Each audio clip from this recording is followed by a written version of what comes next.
वंदे मातरम। आज हम second chapter का 11वां प्रश्न सॉल्व करेंगे। त्रिसलियन क्या है, यहाँ कहाँ और कैसे संपन्न होता है? त्रिसलियन में सम्मिलित न्यूक्लियाई का नाम बताइए।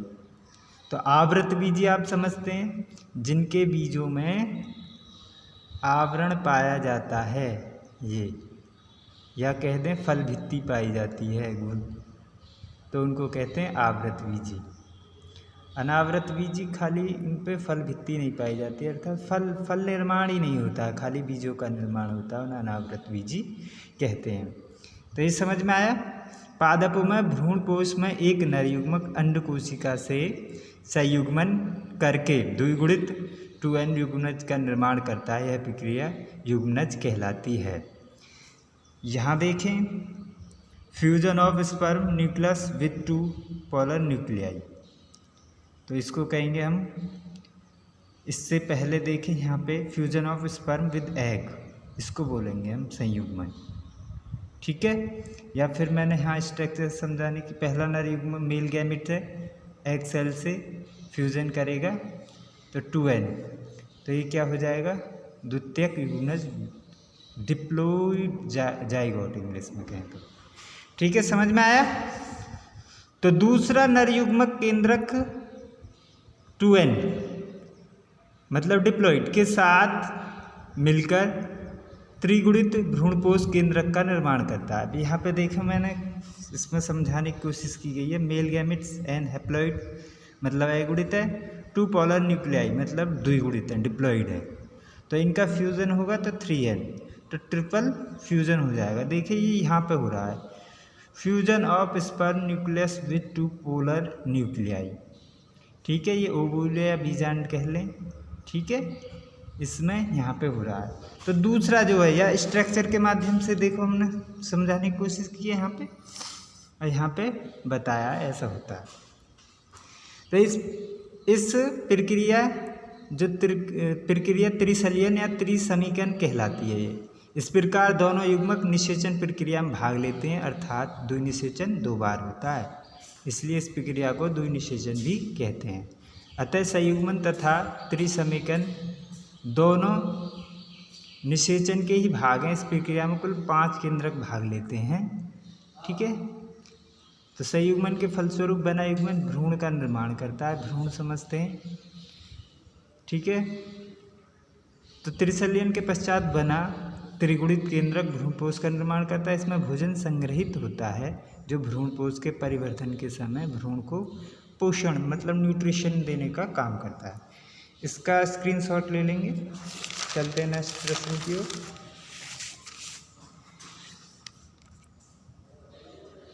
एक निषेचित बीजांड में युग्मनज प्रसुप्ति के बारे में आप क्या सोचते हैं?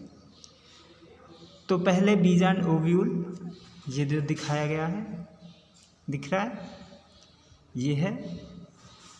अब प्रसुप्ति के बारे में समझ लें। प्रसुप्ति कहते हैं हम रेस्टिंग पीरियड, रेस्टिंग पीरियड, तो इसमें रेस्ट में होता है जब वो युग्मनज, के बारे में आप क्या सोचते हैं? युग्मनज प्रसुप्ति का एक अनुकूल अडेप्टेशन मतलब मौसम के अनुसार जो ढाल लेते हैं ना अपने आप को, उसे कहते हैं हम अनुकूलन। क्योंकि जब तक भ्रूणपोष का ऊतक कुछ मात्रा में नहीं बन जाता तो युग्मनज विभाजित नहीं होता है। युग्मनज विभाजित होते समय भ्रूणपोष से निरंतर पोषण प्राप्त करता रहता है, अर्थात खाना प्राप्त करता रहता है। अगर युग्मनज में प्रसुप्ति नहीं होगी तो फिर क्या होगा? तो भ्रूणपोष वृद्धि के बिना ही युग्मनज विभाजित होने लगेगा। अब जो विभाजित होने लगेगा, संभवतः पोषण के अभाव में उसकी वृद्धि रुक जाएगी और वह नष्ट हो जाएगा। तो इसलिए होता है उसका, ठीक है। प्रसुप्ति इसीलिए होती है क्योंकि उसे भोजन और वृद्धि दोनों का समय मिल जाएगा। अगला प्रश्न चलते हैं 13वां। निम्नलिखित में विभेद कीजिए। तो फर्स्ट, सेकंड, थर्ड, 4 इनमें विभेद करना। तो पहला है बीजपत्राधार, फिर है बीजपत्रोपरिक। भ्रूणीय अक्ष का वह भाग जो मूलांकुर व बीजपत्रों के भ्रूणीय अक्ष पर लगने के स्थान पर मध्य में स्थित होता है, उसको बीजपत्राधार कहते हैं। अब देखते हैं कैसे है। ये प्रांकुर है, ये मूलांकुर है, इनके बीच में ये वाले भाग की बात कर रहे हैं हम। ठीक है, बीजपत्र धार, समझ में आ गया होगा। ये बीज है, बीज जब अंकुरित हो रहा है उस समय की बात कर रहे हैं हम। तो पहले ये जड़ें जो पहले मूलांकुर बनेंगी, फिर ये जो तना है ऊपर ये पहले प्रांकुर बनेगा। चलते हैं अगले। भ्रूणपोष का वह भाग जो प्रांकुर व भ्रूणी अक्ष व बीजपत्रों के लगने के स्थान के बीच स्थित होता है उसे बीजपत्रोदरी कहते हैं। समझ लेते हैं। यहाँ पे जो दिखाई दे रहा है ना, ये रहा ना प्रांकुर, यहाँ पे जो दिखाई दे रहा है बीजपत्रों के, उसको कह रहा है। ठीक है। अब यह भ्रूण भ्रूणी अक्ष पर बीजपत्रों के लगने के स्थान के नीचे मूलांकुर तक स्थित होता है। देखिए यहाँ तक स्थित होता है मूलांकुर तक। इसके बाद देखते हैं, यह भ्रूणी अक्ष पर बीजपत्रों के लगने के स्थान से ऊपर की ओर प्रांकुर तक होता है। तो यहाँ पर देखिए प्रांकुर तक यहाँ तक होता है। अगला देखते हैं, प्रांकुर चोल मूलांकुर चोल। प्रांकुर का आवरण जो होता है वह छोटी पत्तियों का बना होता है। यह मूलांकुर का आवरण जो होता है यह मूलांकुर का आवरण होता है। तो प्रांकुर और मूलांकुर आप समझ गए, ये रहा प्रांकुर, ये रहा मूलांकुर। ठीक है, यह प्रांकुर की सुरक्षा करता है और यह मूलांकुर की रक्षा करता है। जैसे ये आप देखते हैं ना, इसके बीचों बीच होता है, तो उस वाले भाग को कह रहे हैं। अगले पे चलते हैं। हाँ, अध्यावरण तथा बीज चोल। तो बीज का बाहरी आवरण अध्यावरण होता है, यहाँ पे देख लेते हैं। और निषेचन के बाद अध्यावरण बीज के कवच या बीज चोल में परिवर्तित हो जाता है। ये देखें बीज चोल यहाँ पे बीज में बदल जाता है ना। यह भ्रूणिका व भ्रूण कोश को सुरक्षित करता है, भ्रूण की सुरक्षा करता है। परिभ्रूण कोश और फल भित्ति में अंतर। बीजों में उपस्थित अपशिष्ट या बचा हुआ बीजांड का परिभ्रूण कोश कहलाता है। बीजांड का आप देखते हैं ये रहा।